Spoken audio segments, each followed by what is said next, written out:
소아시아의 7교회는 시대별 교회 상황을 좀 비춰서 볼 수 있게 됩니다. 예를 들어서 이제 라우디게아 앞에 있는 그 빌라델비아 교회는 교회의 이제 선교 시대, 선교사님들이 이제 세계 곳곳에 나아가고, 또 이제 우리나라의 이제 초반에 이제 1900년대 초반, 1800년대 말 이제 복음이 조금씩 들어왔을 때 그런 상황들, 선교 시대를 이야기하고, 오늘 라우디게아 교회의 상황들은 종말 시대를 이야기합니다. 마지막 때의 그 종말의 때에 대해서 이야기하고 있는데, 그 복음 전파에 대해서 생각했을 때에 복음 전파의 그 마지막 순간, 그러니까 땅 끝까지 이르러 복음이 전파되는 그 시간들에 대해서 생각했을 때에 이제는 그 주님 말씀하신 성경에 이야기하고 있는 복음 전파의 그 마지막 때가 또 얼마 남지 않았다라는 것에 대해서 우리가 또 말씀을 통해서 볼 수 있게 됩니다. 라우디게아 교회 상황 가운데 봤을 때 마지막 때의 신앙인들의 모습, 마지막 때의 교회의 모습에 대해서 이야기하는데, 오늘 라우디게아 교회를 통하여서 우리 교회 또 교회에 속한 한 사람 한 사람이 또 마지막 때의 온전한 모습 가지고 주의 도우심과 일하심, 또 주님의 임재하심에 대해서 이제 다시 한번 점검해 보고 나아가는 귀한 시간 되기를 바랍니다. 14절 말씀 보면, 충성되고 참된 증인이시 하나님의 창조의 근본이시니가 이르시되라고 이야기하면서 예수님께서 교회를 향한 이 메시지를 오늘 본문을 통해서 이야기합니다. 15절에 내가 내 행위를 아노니 내가 차지도 아니하고 뜨겁지도 아니하고 다 내가 차든지 뜨겁든지 하기를 원하노라 라고 이야기합니다. 지금 이제 현대 교인들의 모습을 많이 이야기하잖아요. 교회에 속해는 있으되 찬 것도 아니고 뜨거운 것도 아니고, 그러니까 교회에 이름을 올리고 있고, 또 주일날 예배에 참석하는 것으로 인해서 또 신앙생활의 그 전부라고 생각하는 수많은 이들을 또 이야기하게 됩니다. 차지도 않고 뜨겁지도 아니한 신앙의 모습을 우리 항상 경계해야 되는데, 그러니까 믿는 사람들이 항상 돌아봐야 될 것은, 신앙인들은 항상 한쪽에 대해서 뜨거운 신앙의 열정을 갖지 못하면은 이 어중간한 상태로 간다라는 것이 상당히 이제 신앙인이 불쌍하죠. 세상적으로 누리는 것도 아니고 주의 은혜 가운데 누리는 것도 아니고 이도저도 아닌 그 어중간한 상태에 있다 보니까 정말 하나님의 은혜를 경험하기도 힘들고, 또 세상적인 주는 그 기쁨을 또 경험하기도 힘들고, 이 모양 저 모양으로 그 어려운 상태를 살아가는 것이 또 이 그 미지근한 신앙의 모습일 수 있다라는 것에 대해서 보게 됩니다. 그러니까 신앙인으로서 살아간다는 것은 너무나도 큰 의미를 이야기하게 돼요. 그러니까 내 안에 있는 그리스도에 대해서 생각해보고 하나님께서 허락하신 그 풍성한 은혜와 그 온전한 기쁨, 그것에 대해서 생각했을 때는 이 어중간한 신앙의 모습은 있을 수 없음에 대해서 이야기합니다.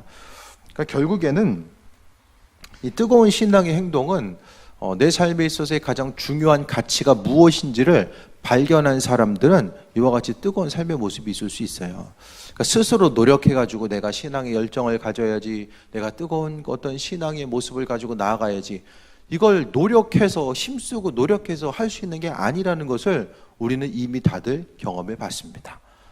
내가 신앙생활 좀 잘 좀 해봐야지, 더 노력하고 힘써야지, 그 부분에 대해서 우리가 해봤지만은 안 되는 것을 경험하게 되잖아요. 그러니까 주의 일에 부름받은 이들도 이제 생각해 보게 되면, 하나님께서 나를 불러주셨기 때문에 그 소명에 대해서 응답하고 나아감에 있어서 항상 이게 감사하다, 또 내가 주를 위해서 열심히 해봐야지 라고 생각을 해요. 그렇게 가다 보면 또 때로는 그 열심히 하려고 해도 잘 안 되는 그 신앙의 어떤 그 벽에 부딪힐 때가 있잖아요. 그때에 드는 생각이 뭘까요? 하나님께서는 사람을 잘못 고른 거야. 목회자뿐만 아니라 평신도들도 마찬가지거든요. 하나님께서 내게 어떤 직임과 사명을 맡겨주셨을 때에 참 감사하다 하면서도 그 일을 하려고 하면은 잠깐 힘들고 어려울 때가 있어요. 그러니까 이제 그것이 이제 조금 더 가다 보면은 하나님을 향한 절망함. 그러니까 신앙적인 열심이 없는 사람은 절망하지 않아요. 주일날만 예배드리는 사람은 시험 안 된다고 했잖아요. 주일날만 예배드리는데 시험 된다, 이거는 정말로 좀 어려운 케이스죠. 상당히 힘든 케이스예요. 인생에 있어서 하나님 정말 나를 잘못 선택하신 거야, 그런 절망의 순간이 있을 수 있어야 하지만은 그 순간 우리가 깨달아야 될 것은 하나님께서는 그런 나를 사용하시고 함께 하셔서 나를 통해서 그분의 일을 이루신다라는 것에 대해서 우리는 깨달아 알아야만 합니다. 라우디아 교인들에 대해서 생각했을 때에 뜨겁지도 않고 또 차지도 않고 그들에게 있어서 가장 큰 문제는 신앙적인 무감각이었던 거예요. 하나님 말씀 앞에 무감각한 상태로 나아가는 것. 우리가 믿음을 가지고 살아간다는 것은 하나님의 도우심과 예비하심, 그분의 손길에 대해서 민감하게 반응하고 그분의 예비하심과 인도하심을 바라보는 삶의 모습, 그것이 없으면은 이 무감각에 빠질 수밖에 없다는 거죠. 스카펙이라고 하는 그 유명한 정신과 의사가 있는데, 그분이 이제 정신과 의사로서 이제 분석하고 나중에 이제 신앙을 이제 갖게 되고 이제 소천하게 되는데, 그가 그런 얘기를 하는 거예요. 어렸을 때에 자라온 그 상황들 자체, 어떤 환경에서 사람이 성장했는가가 커서도 이제 많이 우리가 생각하는 것 이상으로 이제 많이 영향을 준다는 거예요. 자라온 환경 가운데서 특히 이제 부모와의 그 온전한 사랑의 유대 관계가 어떻게 있었는가에 따라서 커서도 이제 그런 모습들이 이제 비춰진다라는 거죠. 그래서 이제 성장에서도 대인 관계 가운데 문제가 생기고 또 가족 간의 관계 가운데 문제가 생기는 많은 원인들이 이런 그 사랑의 관계, 어렸을 때에 부모와 자녀가의 특히 이제 사랑의 관계가 잘못됐을 때에 문제들이 나타난다는 거예요. 근데 그것이 이제 일반적이고 보편적인 상황인데, 근데 수많은 사람들을 상담하고 또 이제 나아감에 있어서 이제 발견한 거, 그게 뭐냐면은 어렸을 때 환경도 정말로 안 좋은데 정말 힘들고 어려운 상황을 가지고 살아갔는데 또 커서는 인격적으로 전혀 문제 없이 오히려 다른 사람들을 세워줄 수 있는 그런 상황. 또 반대로 어렸을 때는 부모에 의해서 이제 그 사랑의 관계 가운데 잘 양육됐음에도 불구하고 커서는 그와 같은 영향력이 전혀 나타나지 않고 오히려 악영향이 나타나는 경우들이 대부분의 경우는 부모와의 그 사랑의 관계가 어렸을 때 많은 영향을 끼치는데, 그런데 이렇게 이해할 수 없는 상황들이 있다라는 거죠. 이분이 이제 믿지 않은 상태에 있어서 이런 글들을 썼는데 그것을 바로 은총이라고 표현을 했어요. 하나님의 은총. 그러니까 가능성과 확률, 그동안 데이터로 보면 전혀 이해할 수 없는 상황들, 그러니까 인간적으로 보기에는 전혀 어떤 그 대안을 제시할 수 없는 그 모든 것들을 하나님의 은총이다. 근데 하나님의 은총이 있는데 어떤 사람들에게 그 은총이 해당되고 어떤 사람은 해당되지 않는 모습을 보이거든요. 그것에 대해서 사람이 그 하나님에 대한 그 믿음의 반응을 이야기해요. 그 어떤 사람은 믿음으로 반응하고 어떤 사람은 믿음으로 반응하지 못한다는 것이 어떤 것을 기준은 뭐냐? 바로 사람의 게으름이라는 거예요. 게으름. 게으름이라는 것이 뭐냐면은 다른 누군가를 위해서 이제 수고하고 헌신하고 노력하고 또 부부간의 관계나 또 자녀의 관계 가운데서도 어떤 사랑함의 모습을 또 이야기할 때가 있고 베풀어야 될 때가 있잖아요. 이제 뭐 신앙적인 관점 가운데 좀 뭐 맞는 얘기도 있고 아닌 얘기도 있겠지만은 개인에게 있어서의 하나님의 그 은총 가운데 우리가 온전히 이제 중요한 것은 반응하고 나아가는 거. 하나님께서도 우리를 인격적으로 만드셨기 때문에 그분의 은총 가운데 반응하면서 살아가는 것이 또 중요하다. 또 이제 그런 얘기를 하는 걸 봤어요. 그러니까 우리 한 사람 한 사람이 살아갈 수 있는 것이 하나님께서 우리에게 정말로 내가 부족함에도 불구하고 하나님께서 하나님의 일들을 이루시고 행하시고 만들어 나가는 그 과정 가운데 우리가 있다라고 한다면은 우리의 삶의 모습이 그분의 은총이고 그분의 은총 앞에 우리가 반응하는 것 자체가 바로 신앙의 뜨거운 그 열정을 가지고 살아갈 수 있는 온전한 모습이 아닐까라는 생각을 해보게 됩니다. 정신과 상담하면은 짧게는 몇 개월, 길게는 몇 년씩 가더라고요. 근데 10명이면은 상담에서 이제 끝까지 버틴 사람은 1명 정도라는 거예요. 그만큼 힘든 거죠. 사람이 어떤 정신적인 분야도 이제 사람의 혼의 영역을 많이 다루거든요. 스스로의 어떤 성장하고자 하고 또 성숙하고자 하는 거. 그 정신과에서도 어떤 영적인 성장을 이야기해요. 하지만 우리가 그 모든 것들 하나님의 창조 질서 가운데 모든 것이 있기 때문에 우리는 주께 대한 그 믿음의 열정과 또 신앙의 고백, 또 그분께서 우리에게 허락하신 은혜와 은총을 통해서 우리의 영적인 면이 더 성장하고 또 그분의 은혜와 인도하심 가운데 나아갈 수 있는 부분이 또 있음을 다시 한번 말씀드립니다. 어쨌든 10년 가운데 마음이 뜨거움이 없다라는 것은 바로 내 안에 있어서의 주님의 자리를 생각해 봐야 돼요. 그러니까 내가 말씀에서 내가 감사하고 말씀을 근거해서 내가 더 어떤 것을 열심히 하고 노력해야 되겠다 해서 오늘 본문에 있는 이 뜨거움이 있다라고 한다면 사람이 절망할 수밖에 없죠. 왜? 노력한다고 안 되잖아요. 그러니까 더 중요한 것은 오늘 본문에 나와 있는 그 뜨거운 모습, 내 안에 주님을 향한 신앙적인 열정과 뜨거움은 날마다 그리스도 예수를 통해서 우리가 그분을 의지하고자 하고 또 그분께서 나를 통해서 움직이시고 행하는 것이 바로 오늘 본문에서의 뜨거움이라고 이해할 수 있어요.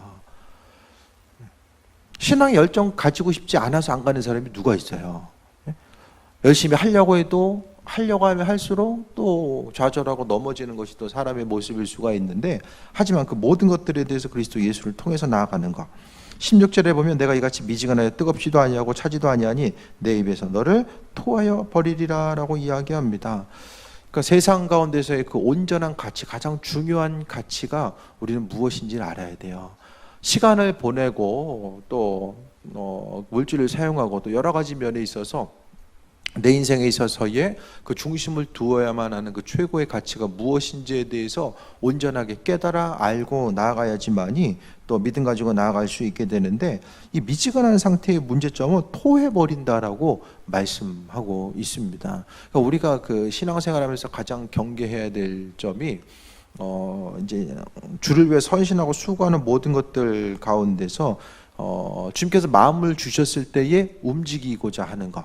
여기서 말하는 열심 자체는 내가 스스로 옳다라고 생각해서 움직이는 그것보다는 하나님께서 예수 그리스도를 통해서 우리에게 마음을 주셨을 때에 그 마음의 순종함을 통해서 움직이고 나아가는 그 과정들에 대해서 이야기합니다. 신앙인들은 누구나 다 영감이 있어요. 영적인 감각. 주님과 우리가 교통함에 있어서 기도할 때만 영감이 있는 것이 아니라 평상시의 삶에 있어서도 우리 영적인 감각이 있거든요. 주님께서 그냥 알게 하신 영적인 감각, 영감이 있어요. 그런데 그 부분에 대해서 우리가 항상 주님께 시선을 고정하고 마음의 중심을 두면 그 영감이 계속해서 발달하게 되는데, 그것이 아니라 딸마다 눈에 보이는 대로만 반응하면은 그 영감이 이제 그 점점 더, 그러니까 사람의 감각도 눈이 안 좋은 사람은 이제 청각이 발달될 수밖에 없잖아요. 계속 들으려고 하니까.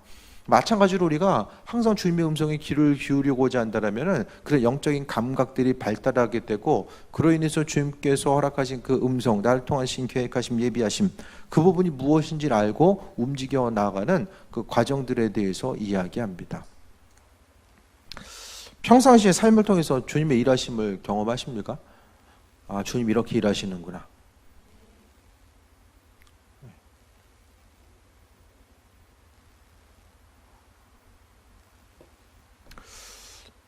그 이번에 이스라엘 같이 가시는 목사님이 있는데 선교를 참 많이 해요. 선교를 많이 하시더라고요. 그래서 선교지를 향한 그 소망감과 기대함도 크고, 또 구체적으로 어떤 선교 단체를 선교를 하는 거. 그러니까 뭐 어떤 일이 있었냐면 그분이 한 분이 이제 선교를 위해서 선교회를 조직했어요. 선교회를 조직했는데 그분이 그러는 거예요. 선교사님, 목사님 성향하고는 안 맞아요. 네. 사역하는 게 안 맞아. 그래서 좀 물어봤어요. 너무 안 맞길래 제가 물어봤어요. 아니 목사님, 선교회를 왜 조직했습니까? 물어봤어요. 하나님 하라고 했기 때문에. 나랑은 성향이 안 맞지만은 하나님께서 마음 주셨고 그것을 하나님께서 기뻐하신다라고 하는 그 확신이 있기 때문에 그걸 한 거예요. 그것을 행함을 통해서 또 하나님 기뻐하심에 대한 또 증거를 비춰주시고 또 함께 하시는 거. 오늘 또 만나는데 그런 얘기를 하는 거예요. 선교를 해야 되는데 이제 재정이 없어가지고 못하는 거예요. 그래서 하나님께 좀 하려고 하는데 없어서 못하니까 알아서 하세요. 그게 또 하나님께서 채워주셨다는 거예요. 중요한 것은 우리가 날마다 이제 있고 없음에 대해서 생각하고 잘 되고 안 되고를 생각하는데, 하나 더 우리가 생각해 봐야 되고 중심을 둬야 될 것은 하나님의 뜻이 어디 있는가를 좀 돌아보는 거. 그러니까 주님의 뜻이 어디 있는지, 인도하심이 무엇인지에 대해서 생각해 보고 그분의 도우심과 예비하심을 우리가 바라보고자 하는 그 부분에 대해서 이야기하는 거예요. 그러니까 믿음으로 살아간다는 것은 항상 그 성경에서 나오는 신앙적인 열정도 마찬가지고, 하나님의 뜻과 인도하신 그분이 기뻐하시는 일들이 무엇인지를 생각하고 내가 그 말씀 가운데, 그분의 뜻 가운데 반응하면서 살아가는 것이 또 신앙의 열정이 아닐까라는 생각을 해보게 됩니다. 오늘 본문을 통해서도 미지근하고 차지도 않고 뜨겁지도 않고, 이 미지근한 상태가 뭘까? 그것은 바로 주님의 말씀과 음성에 귀를 기울이지 않고, 또 그분의 뜻과 인도하심에 대해서 우리가 깨달아 알았어도 그분의 말씀 앞에 반응하지 않는 것.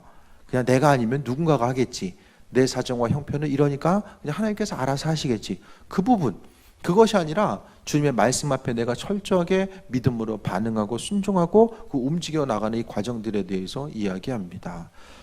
그러니까 이제 그런 사람들, 그러니까 그런 믿음을 가지고 있는 사람들은 은사의 종류에 대해서 이야기했을 때에 믿음의 은사를 가진 사람들이에요.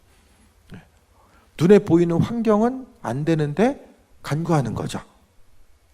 믿음의 은사. 그러니까 믿음에 있는 사람, 은사를 가진 사람들은 끊임없이 행동하고 반응하고 주님께서 행하시고 일하시고 인도하심에 대한 그 소망함과 또 기대함을 가지고 살아가는 이 과정들에 대해서 이야기합니다. 그러니까 믿음으로 살아간다는 것이 뭘까에 대해서 생각했을 때에 정말 스스로 계획하고 어떤 틀 가운데 하나님께서 이렇게 하면 이렇게 일하시겠지, 그것이 아니라 하나님께서만 행하실 수 있는 그 은혜, 그 인도하심을 바라보고 나아가는 거죠.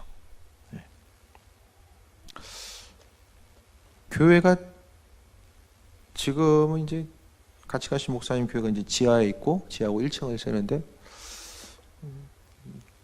또 주님께 이제 기도하면서 교회 건물을 이제 발견했어요. 나는 못 발견했는데 그분은 발견했어요.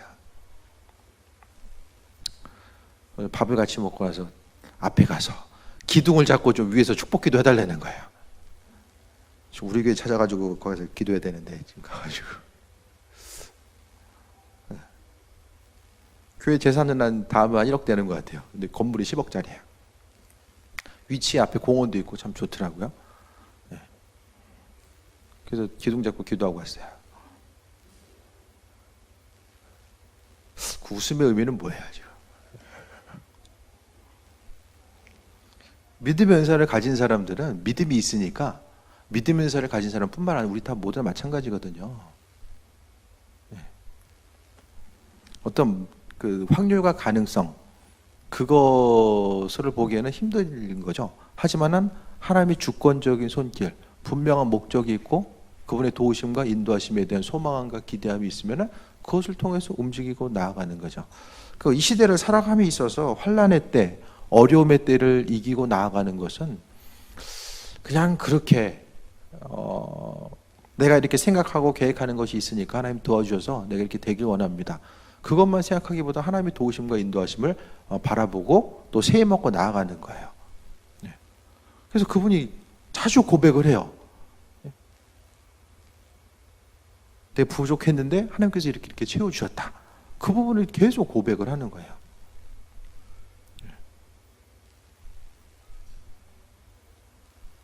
지난번에 이제 이스라엘 갔다 와서도 하나님께서 본인이 해결해야 될, 좀 갚아야 될 게 한 1,400이 있었는데 해결해 주셨다는 거예요. 그러니까 중요한 것은 주님 기뻐하신 일들을 했을 때 물질적인 어떤 것만 이야기하는 것이 아니라 우리의 삶을 통해서 주님이 주시는 그 마음에 순종하고 움직이고 반응하는 것. 성향 자체는 상당히 치밀하고 계획적이고 어떤 계획성을 가지고 준비성을 가지고 하는데, 믿음의 영역 가운데서는 정말로 하나님을 향한 그 신실한 모습. 우리 다 어떤 이성적인 생각과 그 사고방식이 주를 이루고 있는데, 오늘 본문을 통해서 뜨거운 열정, 정말 뜨거운 신앙이 뭘까, 그 부분에 대해서 생각했을 때에 주님께서 우리에게 어떤 그 마음을 주셨을 때에 믿음으로 반응하는 부분이 그게 아닐까라는 생각을 다시 한번 좀 해보게 됩니다. 미지근하다는 것은 뭘까요? 신앙생활 하면서 하나님의 도우심, 그냥 막연하게 오늘 하루 그냥 잘 살았으니까 하나님이 나를 도와주셨다. 그것도 물론 어떤 큰 것만 행하신 것이 아니라 하나님 우리 삶의 여정 가운데 개입하셔서 여러 가지 크고 작은 일들을 많이 움직여 오셨죠. 소소한 일상 가운데서도 하나님은 수많은 일들을 행해 오셨어요. 하지만은 또 우리가 깊이 깨달아 알 수 있도록 하나님은 그분의 일들을 또 행하신다라는 거예요. 그분의 일을 행함에 있어서 하나님은 믿음이 있는 사람들을 찾고 있다는 걸 아셔야만 합니다. 하나님은 눈에 보이는 일들이 상당히 힘들고 어렵다고 할지라도 그분의 도우심을 통해서 오로지 주를 의지함을 통해서 하나님의 이끄심과 인도하심, 그 예비하심을 경험할 수 있는 누군가 한 사람 한 사람을 찾고 있다는 것에 대해서 우리는 분명히 말씀을 통해서 믿음을 통해서 경험할 수 있어야만 합니다. 하나님은 하나님의 약속에 대해서 하나님은 행하시는 분, 그러니까 믿음을 가지고 주께 나아가고자 하는 한 사람 한 사람을 통해서 이루시고 함께 하시는 거예요. 그러니까 하나님의 뜻은 두 가지거든요. 사람의 믿음의 반응을 통해서 이루시는 약속들이 있고 전적인 하나님의 약속이 있어요. 하나님의 예언적인 말씀이 우리에게 주어졌을 때에 그 말씀에 대해서 믿음으로 반응하고 움직임을 통해서 하나님이 일하시는 것을 우리가 바라볼 수 있는 그 조건적인 언약의 개념을 통해서 하나님 말씀하시고 우리가 그 말씀 앞에 반응함을 통해서 나아가는 그 개념이고, 또 한 가지는 절대적인 하나님의 약속의 개념이에요. 이스라엘 민족들이 주후 70년에 이제 완전 예루살렘이 파괴돼서 흩어지잖아요. 흩어지고 나서 이제 나라가 다시 형성된 게 1948년이에요. 그 기간 동안 유대인들은 돌아갈 것을 기대하지 못했어요. 유대인들은 우리 나라가 다시 만들어질 거야, 그 생각을 못했어요. 근데 하나님께서 하나님의 방법으로 이뤄 놓으셨거든요. 또 이후에 보다 보면은 예루살렘을 나라가 만들어지고 나서도 예루살렘 그곳은 가지 못했어요. 유대인들은 못 들어가겠거든요. 근데 아랍과의 전쟁을 통해서 그 땅이 또 회복이 돼요. 이런 과정들 한 가지 한 가지 하나님은 성경을 통해서 하나님의 약속들을 이루어 가시는 이 과정들을 계속해서 말씀하고 있거든요. 그러니까 우리의 삶의 여정 가운데서도 하나님의 뜻과 인도하심을 이야기하는 것. 그러니까 성경을 바라보고 이제 창세기부터 계시록까지 바라보고 그 하나님의 약속 자체는 성경을 통해 끝난 것이 아니라 지금도 하나 둘씩 이루어 나가는 그 모습에 대해서 계속해서 발견하게 됩니다. 그러니까 우리가 생각하는 것보다 하나님은 철저하게 더 우리의 삶의 여정 가운데 관심을 기울이고 계시고 인도하시고 함께 하심에 대해서 볼 수 있게 됩니다. 17절에 내가 말하길 나는 부자라 부유하여 부족한 것이 없다 하나 내 곤고한 것과 가련한 것과 가난한 것과 눈먼 것과 벌거벗은 것을 알지 못하는 듯다. 몰라요. 내가 어떤 상태인지 사람들이 모릅니다. 그냥 눈에 보이는 환경이 그냥 별 일 없고 그냥 하루하루 그냥 만족하면서 그냥 그렇게 살아가게 되면은 무슨 일이 어떻게 펼쳐지는지 몰라요. 그러니까 사람이 영적으로 점점 더 둔감해지는 거죠. 라오디게아 교인들 자체가 어쨌든 상업이 중심지, 또 어떤 의류와 어떤 약품 그런 부분에 있어서 중심지였었기 때문에 먹고 사는 데는 큰 지장이 없었던 것 같아요. 그렇게 하다 보니까 눈에 보이는 것에 먹고 사는 문제 가운데 문제가 없다 보니까 그들에게 있어서 영적인 그런 문제 가운데 있을 때에 그 문제를 온전히 발견하지 못했다라는 거예요. 지금 현대의 교인들 가운데서는 마찬가지죠. 눈에 보이는 현실 자체, 먹고 사는 문제로 인해서 어려움이 없으면 그냥 영적인 문제가 있다는 것도 온전히 인식하지 못하고 살아갑니다. 그러니까 현실에 안주하는 거죠. 조금 더 앞으로 나아가서 행해야 되고 주의 도우심과 인도하심, 그러니까 뜨거운 열정을 가지고 살아가는 것, 그러니까 하나님께서 마음을 주셨을 때 하지 못한 이유가 뭘까요? 일상적인 거, 지금 누리고 있는 일상에서 벗어나기 싫은 거예요. 또 주님의 말씀에 반응함으로 인해서 감당해야 될 그 어떤 것들이 부담으로 다가오기 때문에 더 믿음의 용기를 가지고 주님께서 말씀하신 그 은혜 앞에서, 명령 앞에서 순종하면서 나가기가 너무나도 힘들다라는 것입니다. 하지만 본문을 통해 17절을 통해서 그들은 상태가 이러했음에도 불구하고 벌거벗고 또 눈멀었음에도 불구하고 가련한 것과 가난한 모습이 있었음에도 불구하고 몰랐어요. 스스로 생각하기에 부자라 부유한 거. 그러니까 눈에 보이는 상태는 부자일지 모르겠지만 영적인 상태는 전혀 아니었다라는 것에 대해서 보게 됩니다. 신앙생활 한다는 것은 정말 하나님을 경험하는 삶이 있어야죠. 일상생활을 통해서 소소하게 일하신 하나님의 인도하심을 또 경험해야 되고, 또 내 삶을 통해서 이거 하나님이 하셨구나, 그것에 대해서 바라보면서 나아가는 이 과정들 자체, 그 모든 부분들이 우리 심령 가운데 있어져야 됨을 말씀드립니다. 그래야지 정말 신앙생활이 재밌잖아요. 믿음 가운데 주님을 향한 기대함과 소망함도 생겨지고, 주님이 내 삶을 통해서 이렇게 일하시겠구나, 하나님 이렇게 도우시겠구나, 그 부분에 대해서 우리가 날마다 기대함이 있어야 되죠. 그것이 바로 온전한 믿음입니다. 믿음의 눈을 통해서 바라보지 못하면은 그냥 별일 없으면 그냥 만족한 거예요. 하지만은 믿음을 통해서 세상을 바라봤을 때 하나님 우리를 통해서 이끄시고 인도하시고 함께 하시는 그 은혜를 우리가 경험할 수 있게 됩니다. 18절에 내가 너를 권하노니 내게서 불로 연단한 금을 사서 부요하게 하고 흰옷을 사서 벌거벗은 수치를 보이지 않게 하고 안약을 사서 눈의 바를 보게 하라. 이것은 결국 금이나 흰옷이나 안약이나 결국 그리스도 예수를 이야기하는 거죠. 주님께서 주시는 거, 우리에게 있어서의 부족함이 없어 보이는 그 부분이 있다라고 할지라도 영적인 문제를 해결할 수 있는 것은 바로 그리스도 예수밖에 없다라는 것에 대해서 이야기합니다. 오늘 큐티를 통해서 분명히 이야기하잖아요. 고린도 교인들에게 마라의 샘물에서의 바위가 뭐다라고 했어요.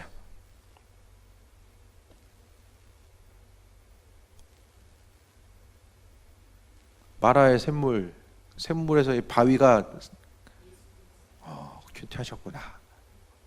예수님이 바위라고 이야기하잖아요.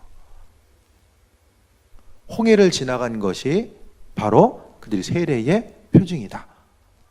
그러니까 사도 바울도 철저하게 성경 본문을 통해서 그리스도 예수를 이야기하고 있어요. 오늘 본문을 통해서도 이야기합니다. 여러 가지 환경 가운데 어려운 문제를 해결할 수 있는 것이 바로 그리스도 예수라는 것. 바로 금이라는 것, 흰옷이라는 것이 다 정결한 상태, 정결한 믿음의 상태를 이야기하잖아요. 그러니까 많은 사람들이 믿음을 통한 능력, 믿음을 통해서 하나님께서 일하시고 행하시고 함께 하심에 대한 기대함과 소망함, 그것을 잊어버리면서 살아가게 됩니다. 그러니까 내가 삶에 있어서 인생의 주체가 나 자신이라고 생각을 해요. 하지만 내 인생의 중심 모든 것까지라도 주님께 좀 맡겨드리고 인도하심 받아 나아가는 거, 여러분의 마음속에 머릿속에 눈으로 생각하고 반응하는 거, 그러니까 영적인 눈으로 바라보고 인도하심 받아 나아감에도 불구하고 너무나도 이 현실 세계만 바라보면서 거기에 안주하고 또 현실 때문에 더 믿음의 행동하고 반응하고 나아가야 될 부분이 있음에도 불구하고 하지 못하며 살아갈 때가 얼마나 많이 있는가, 그 부분을 우리는 다시 한번 돌아봐야 되는데, 결국 우리가 눈에 보이는 현실 가운데 이기고 나아갈 수 있는 것은 그리스도 예수를 통해서 힘을 얻고 나아가는 것. 그러니까 지금 삶에 있어서 주님께서 나를 어떻게 사용하길 원하시고 내 삶의 여정 가운데 내 눈앞에 펼쳐진 일들 가운데서 하나님 도대체 뭐라고 말씀하시고 그리스도 예수께서는 뭐라고 어떻게 인도하시는가, 그 부분에 조금 더 점검해 볼 수 있어야만 합니다. 똑같이 바라보더라도 믿지 않는 사람은 당연히 믿음이 없으니까 그냥 눈으로 보는 것만 바라보죠. 하지만 믿는 자로서 살아가는 것 자체에 대해서 돌아봤을 때에 주님은 주님의 일하심과 예비하심에 대해서 분명히 바라볼 수 있어야만 합니다. 주님은 지금도 역사하시고 은혜로 함께 하신다는 것을 우리는 보게 됩니다. 그래서 19절에 물은 내가 사랑하는 자를 책망하여 징계하노니 그러므로 내가 열심을 내라 회개하라 라고 합니다. 사랑하는 자를 책망하시고 하나님은 징계하신다라고 합니다. 성경에서 모든 징계의 내용은 다 주님의 사랑으로서 하나의 속성으로서 우리가 이해할 수 있게 됩니다. 그래서 책망의 때가 있다라고 할지라도 그 관심 없으면 책망도 안 하잖아요. 그냥 모른 척하고 그냥 덮고 가지, 사랑이 없으면 책망도 안 합니다. 내가 열심을 내라 회개하라 라고 이야기합니다. 믿음의 권면이죠. 그리스도로 인해서 새 힘을 얻고 그분의 은혜로 채워졌을 때에 내가 열심을 낸다라는 것은 바로 주님께서 주시는 은혜 가운데, 그러니까 주께서 나를 통해 아무리 행하시려고 해도 내가 움직이지 않으면은, 우리가 로봇가 아니잖아요. 억지로 뭐 하는 거 아니잖아요. 그러니까 주님께서 나를 통해서 움직이시고자 했을 때에 내가 움직이고자 하는 그 믿음의 반응은 분명하게 우리에게 요구되는 부분이 있다라는 거예요. 그래서 회개하라는 것은 뭐냐? 결국 우리가 회개할 것은 그리스도 예수를 통해서 바라보고 예수를 통해서 행동하지 아니하고 내 생각에 옳은 대로 행했던 그 부분에 대해서 우리는 회개해야 된다는 것을 이야기합니다. 내가 신앙적인 열심, 내 스스로의 열심, 그리스도가 없는 그 열심 자체는 다 언젠가는 허물어지는 거거든요. 그러니까 예수님을 통해서 우리가 살아가고 그분의 도우심과 공급하심을 통해서 살아가는 그 과정 자체가 우리의 심령 가운데 있어져야 됩니다.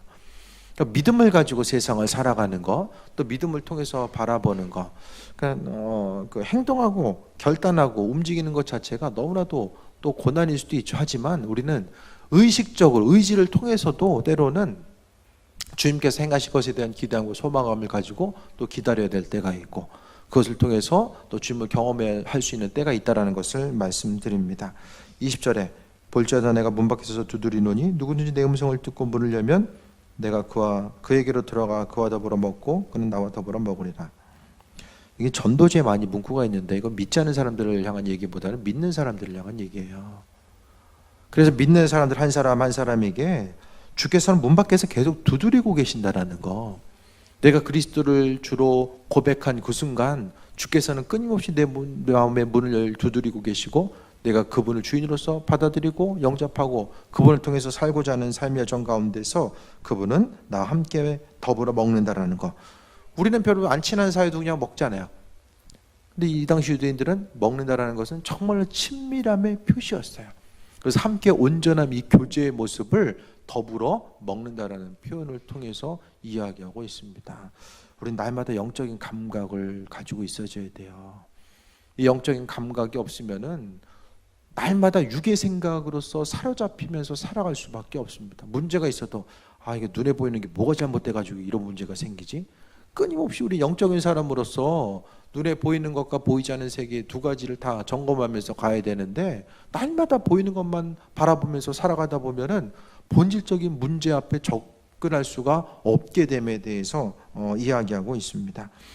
정말 주님과 교제함의 모습, 주님께서 끊임없이 두드리고 계시고 우리의 인생 앞에서 하나님께서는 항상 은혜 가운데 함께 하시고 또 그분의 일들을 베푸시고 함께 하신다는 거예요. 그러니까 역사를 통해서 하나님은 일하셨을 뿐만 아니라 우리 개개인의 삶의 여정 가운데서도 함께하고 있음을 보게 됩니다.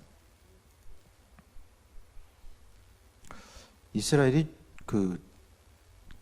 요즘에 좀 이스라엘을 준비하면서 좀 책도 좀 보고 있는데요. 이스라엘의 이제 전쟁사를 보게 되면 우리나라도 이제 외세에 의해서 많이 억압을 받았잖아요. 그렇죠? 근데 이스라엘 민족들만큼 심하게 핍박을 받은 민족이 없어요. 그것도 장기간에 의해서 계속해서 핍박을 당하게 되는데 그때마다 하나님께서는 그들을 도우시고 또 함께 오셨음에 대해서 우리는 볼 수 있게 됩니다. 그러니까 가장 최근의 얘가 이제 이스라엘이 이제 아랍과 전쟁을 하게 됩니다. 아랍이 이제 이스라엘의 눈에 가시거든요. 없어져야 되거든요. 그 성경의 예언들이 보게 되면 언젠가 좀 책도 좀 드릴 테니까 좀 읽어보세요. 이스라엘과 유대인들과 아랍인들과의 싸움은 계속해서 역사가 너무나도 오래돼요. 그런데 중동 전쟁이 있을 때에 6.1 전쟁이라고 들어보셨죠? 역사 책에도 이제 근대 책에도 이제 많이 나오게 되는데 그 6.1 전쟁의 가운데서도 하나님께서는 보게 되면 그 당시에 이제 아랍의 최강대국이 이집트였어요. 근데 이집트와의 전쟁 가운데 주변 민족과의 이집트, 시리아 또 이제 뭐 요르단 이런 국가들과의 전쟁 가운데 승리하게 하시거든요. 근데 거기서 이제 하나님의 손길이 나타나요. 이집트에서 어떤 일이 있었냐면은 수천 명의 이제 시나이 반도라고 있는데 시나이 반도에서 수천 명의 이제 이집트 땅이기 때문에 군인들이 최신 전쟁 물자 러시아에서 공급해준 최신 전쟁 물자를 버리고 도망가요. 이스라엘이 들어오는데 버리고 도망가요. 또 주변에 있었던 또 이제 그 민족들과의 전쟁 가운데서도 보게 되면은 그 시리아인가 요르단인가 고원지대를 차지하고 있었는데 그 고원지대를 차지하려면 이스라엘 민족들 가운데 군인이 한 3만 명 정도가 데이터를 통해서 죽어야지만 이제 정복할 수 있다. 그런 데이터가 나왔었다고 해요. 근데 근데 정복이 돼요. 이 전쟁이 끝나고 나서 이제 왜 이렇게 된 거냐 점검해 봤더니 이집트 땅에 있었던 군인들, 수천 명의 군인들이 뭘 봤냐면은 이스라엘 군대들이 왔을 때 주변에 있었던 그 배경 가운데 천사들이 총을 들고 있는 모습, 그 환상을 본 거예요. 그래서 도망간 거죠. 고원지대에 있을 때도 마찬가지로 커다란 어떤 손이 그 환상 가운데 움직이는 모습을 보면서 내부적으로 이제 혼란과 요동이 돼가지고 버리고 도망간 거예요. 그러니까 이해할 수 없었던 상황들. 또 이제 그 아랍 동맹 가운데서 이스라엘이 이제 비행기가 뜨니까 그것에 대해서 이제 주변에서 요르단에서 알고 이집트에 이제 연락을 줘야 되거든요. 근데 연락을 줬는데 못 받은 거예요. 왜? 그 연락을 준 바로 전날 암호 체계를 바꾼 거예요. 이집트에서. 이와 같은 상황들.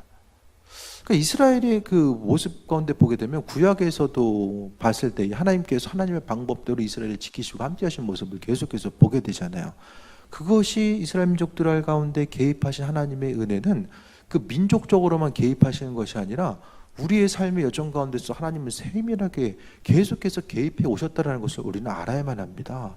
근데 문제는 사람이 그 하나님의 개입하심과 인도하심, 그러니까 지금도 눈에 보이는 세상 자체, 교회나 가정이나 하나님께서 모든 것들을 다 붙들고 계시다라는 것을 알아야만 합니다. 하나님이 붙들지 않으면은 우리가 그냥 평범하게 보이는 일상생활들 자체가 유지될 수가 없음에 대해서도 이야기합니다. 그러니까 교회가 교회로서 유지되고 나아가는 것. 여러분이 지금까지 살아온 것도 마찬가지고 교회가 교회로서 여기까지 온 것도 마찬가지입니다.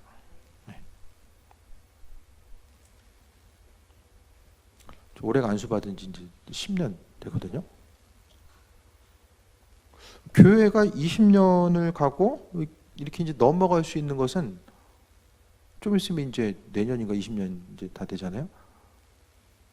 하나님의 주권적인 은혜, 교회가 교회로서 움직이는 거. 여러분은 이 교회 이렇게 다닐 줄 아셨어요, 올해? 저도 몰랐어요. 저도 저희 교회 오래 있을 줄 몰랐거든요. 그러니까 어쩌다가 우리가 있는 게 아니고 교회도 마찬가지거든요. 하나님의 붙드심과 그 안에 개입하심이 있기 때문에 우리가 여기 있는 거예요. 그러니까 가정이나 교회나 개인이나 뭐 이렇게 눈에 보이는 거 한 가지 한 가지 근심하고 걱정하면서 살아가지 않아도 되는 것은 하나님이 붙들고 계시다. 그것에 대한 아주 기본적인 믿음 자체가 우리의 심령 가운데 있으면 어떤 일이 된다고 더 그냥 기쁘고 안 된다고 뭐 실족하고 실망하지 아니할 수 있다라는 거예요. 그게 아니면은 눈에 보이는 대로 그냥 어쩌다 그냥 우리가 모여 있고 아유 이렇게 어쩌다 이렇게 왔어라고 생각하면은 앞으로의 시대를 생각했을 때에 정말 힘들고 어려움의 그 모습이 닥쳤을 때에 두렵죠. 어떻게 될지 다 두렵습니다. 하지만 주께서 붙들고 계시다라는 그 부분을 우리는 항상 기억해야만 합니다. 이스라엘 민족들의 예를 통해서도 보게 되고 하나님께서 이스라엘 민족들을 향해서 축복하시고 더 풍성함으로 행하신다라고 말씀하셨거든요.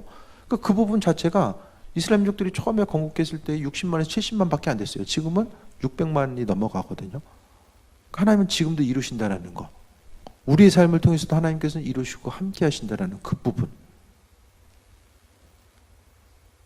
그러니까 성경을 통해서 하나님의 일하심 자체를 우리가 볼 수 있고 또 우리 한 사람 한 사람을 통해서 일하시는 그분의 일하심과 예비하심을 우리가 바라볼 수 있어야만 합니다. 하나님은 우리가 생각하는 것보다 우리 자신에게 얼마나 큰 관심을 기울이고 계신지를 모릅니다. 21절 이기는 그에게는 내가 내 보좌에 함께 앉게 하여 주기를 내가 이기고 아버지 보좌에 함께 앉는 것과 같이 하리라. 이기는 것 어떻게 이기죠? 우린 이길 수 없어요. 이기는 것 했을 때에 내가 정말로 열심을 가지고 뜨거운 열정을 가지고 움직이고 행해가지고 그냥 세상 가운데 이기는 삶을 살려고 하면은 어떻게 이겨요? 이길 수가 없잖아요. 이 말씀에 이긴다라는 거, 승리하는 거, 성경을 통해서 너 자신이 승리하라는 개념은 없어요. 오로지 승리하게 하시는 그 주권적인 개념, 이스라엘 민족들이 구약에 보면은 전쟁하면서도 스스로 힘과 능력을 이기는 전쟁이 어디 있어요? 다 주님께서 인도하시고 함께 하셔서 이렇게 하고 저렇게 하고 이렇게 해야 돼. 또 주님의 의지함을 통해서 이기는 싸움을 했잖아요. 우리도 마찬가지입니다. 눈에 보이는 여러 가지 영적인 싸움 가운데서 이기는 싸움을 하기 위해서 뭐가 되어야 되냐? 바로 그리스도 예수께서 이기는 삶을 살게 하시고 은혜 가운데 함께 하시는 것.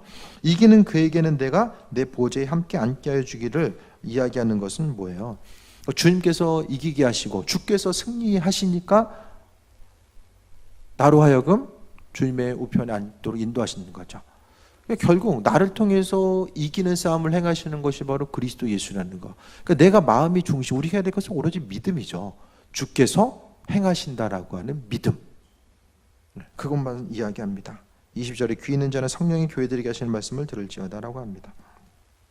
성경 말씀은 다 성령이 교회들에게 하시는 말씀이죠.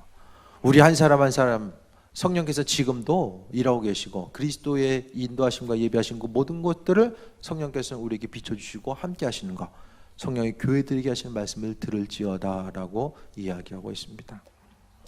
오늘 좀 여러 가지 말씀드렸는데요, 그 중에서 중심을 두고 바라봐야 될 것은 신앙의 열정과 이 뜨거움, 이 모든 것들은 다 그리스도 예수께서 행하신다라는 것. 우리가 해야 될 것은 오로지 믿음입니다.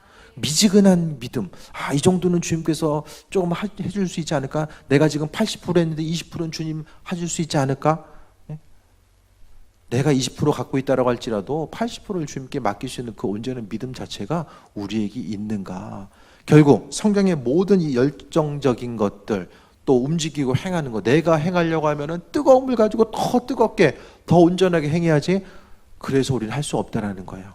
우리로 하여금 움직이게 하는 그 원동력 자체가 바로 그리스도 예수 되시고 그분께서 일하신 거 함께 하심을 바라볼 수 있는 거예요.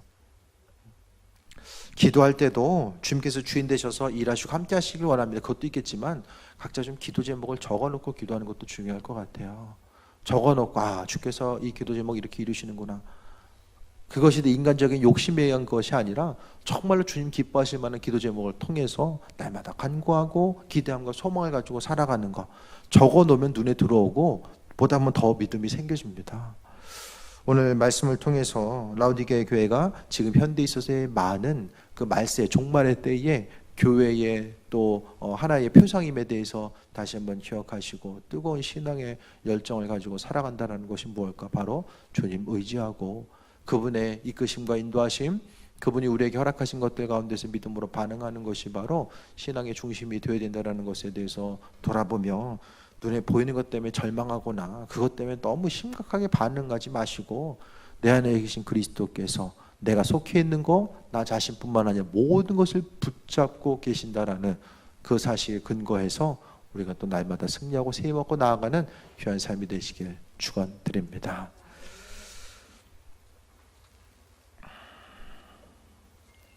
오늘 본문 말씀 기억하며 내가 주님 의지하기 원합니다. 그리스도 예수를 통해서 새 먹길 원합니다. 날마다의 삶을 통해서 그리스도를 경험하는 삶이 되길 원합니다. 그거 위해서 또 간구하시고 또 주어진 기도 제목들, 또 내일 있을 또 아동 무천도 축주 위해서 함께 기도하시기 바랍니다.